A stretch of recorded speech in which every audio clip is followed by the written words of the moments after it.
Good afternoon, everyone. Good afternoon. Good afternoon. Good afternoon. Thank you all. Thank you, thank you. Thank you, thank you. So let me say, and I love you back. And I love you back. So let me say, my heart is full today. My heart is full today, full of gratitude for the trust you have placed in me, full of love for our country, and full of resolve. The outcome of this election is not what we wanted, not what we fought for, not what we voted for, but hear me when I say, the light of America's promise will always burn bright. As long as we never give up, and as long as we keep fighting.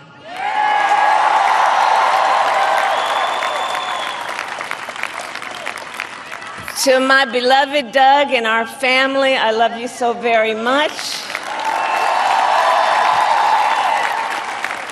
To President Biden and Dr. Biden, thank you for your faith and support. To Governor Walz and the Walz family, I know your service to our nation will continue. And to my extraordinary team, to the volunteers who gave so much of themselves, to the poll workers and the local election officials, I thank you all. Look, I am so proud of the race we ran, and the way we ran it, Over the 107 days of this campaign, we have been intentional about building community and building coalitions, bringing people together from every walk of life and background, united by love of country with enthusiasm and joy in our fight for America's future. And we did it with the knowledge that we all have so much more in common than what separates us. Now, I know folks are feeling and experiencing a range of emotions right now. I get it. But we must accept the results of this election. Earlier today, I spoke with President-elect Trump and congratulated him on his victory. I also told him that we will help him and his team with their transition, and that we will engage in a peaceful transfer of power.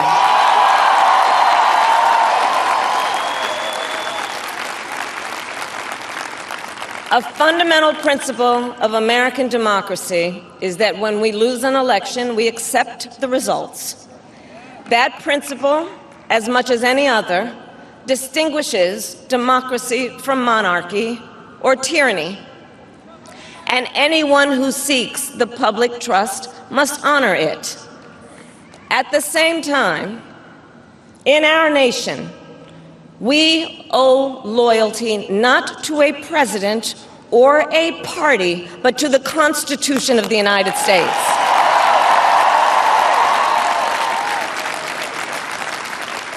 And loyalty to our conscience and to our God. My allegiance to all three is why I am here to say, while I concede this election, I do not concede the fight that fueled this campaign.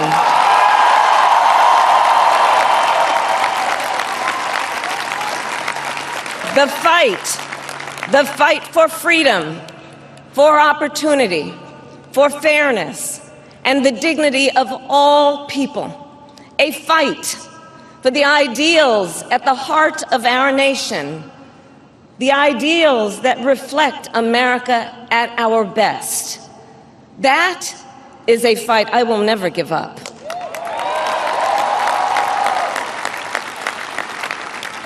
I will never give up the fight for a future where Americans can pursue their dreams, ambitions, and aspirations, where the women of America have the freedom to make decisions about their own body and not have their government telling them what to do.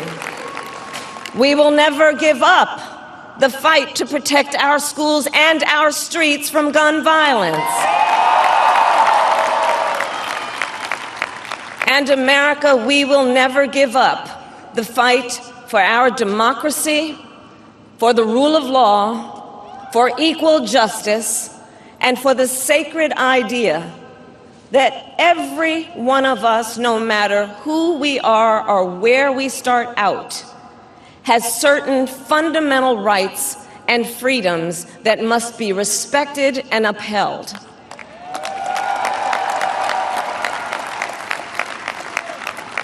And we will continue to wage this fight in the voting booth, in the courts, and in the public square.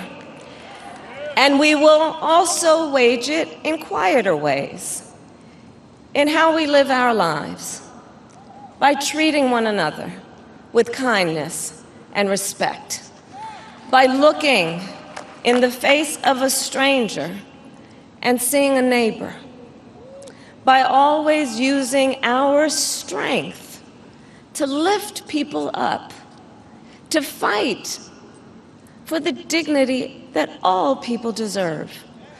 The fight for our freedom will take hard work, but like I always say, we like hard work. Hard work is good work. Hard work can be joyful work. And the fight for our country is always worth it. It is always worth it.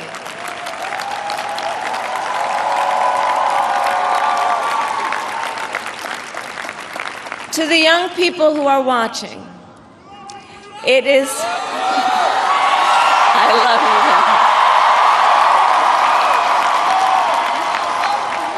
you. To the young people who are watching, it is okay to feel sad and disappointed, but please know it's going to be okay.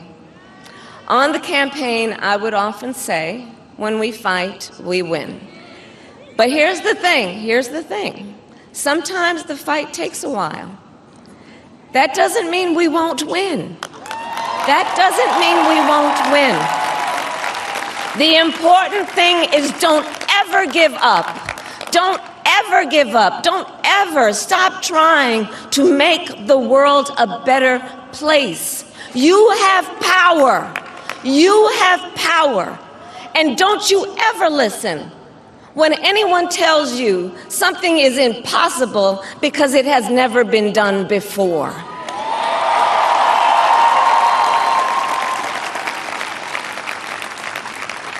You have the capacity to do extraordinary good in the world.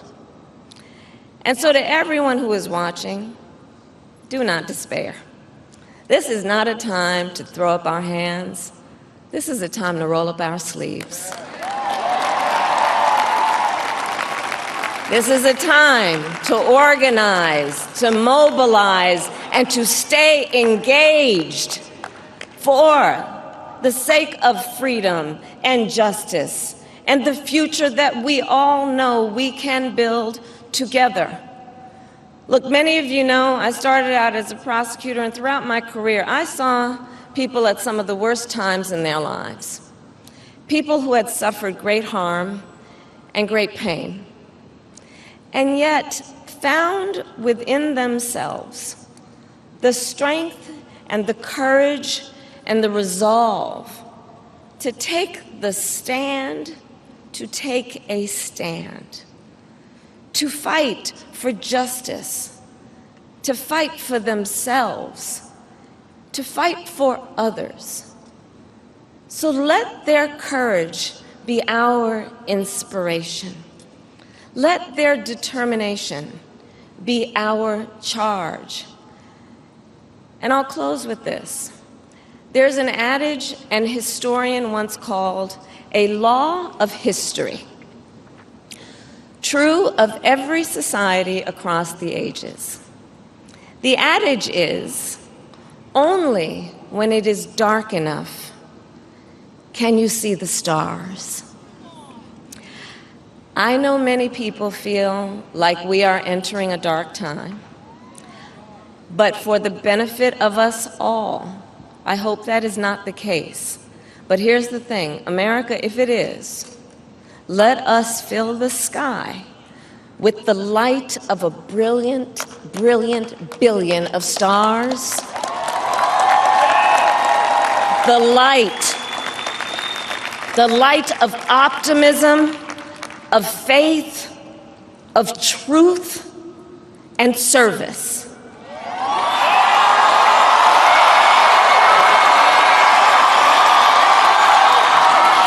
HU.